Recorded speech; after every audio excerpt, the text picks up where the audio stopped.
President Duterte led the 32nd Biennial Convention of the Federation of Filipino-Chinese Chambers of Commerce and Industry in Pasay City on Thursday. Around 800 delegates representing the country's largest organization of Filipino-Chinese businessmen joined the event. There, the chief executive thanked the organization for its contribution to the country's development for the last 6 decades. Duterte lauded the Federation's efforts in disaster relief and medical aid to far-flung communities, as well as in constructing school buildings and drug rehabilitation facilities. Acknowledge the valuable contributions of the Chinese Filipino community to the greater economic, social, and cultural development of our country.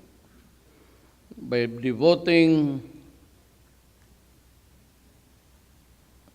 your resources to the improvement of our society. Duterte also thanked the Phil-Chi businessmen for being supportive of the administration's programs and policies. Thank you for your support of this administration's fight against the scourge of corruption, criminality, and illegal drugs.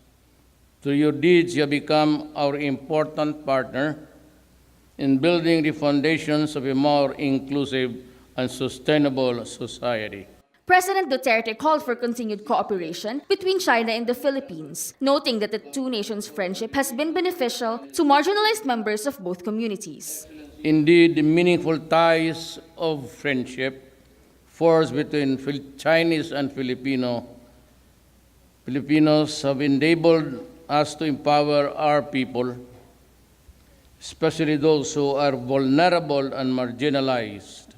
Together, let us work building a stronger and a more progressive Philippines.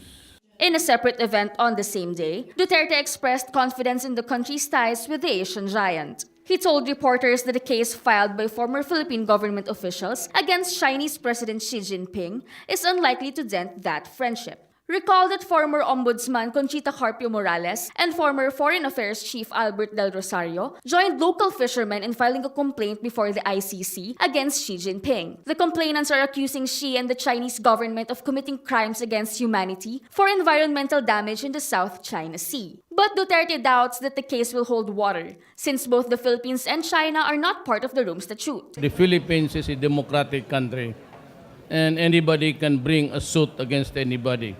But whether or not it would be prosper, or whether or not we have the jurisdiction, that's something else. Remember, China is not a member of the ICC. As for the Philippines, Duterte again defended the executive's decision to tap out of the ICC, saying the Philippines technically did not withdraw its membership since we were never a part of the statute at all. He said, the ratification of the Rome Statute did not take effect in the Philippines since it was never published in the official gazette. We did not withdraw. We did not withdraw because there was no law at all, because of the fraud that it violated the Constitution. Publication of the law is very important, so that the people would know that there is such a law. Kung hindi mo i-publish yan, magsasabi, paano, alam namin, kayo lang dyan sa Congress eh.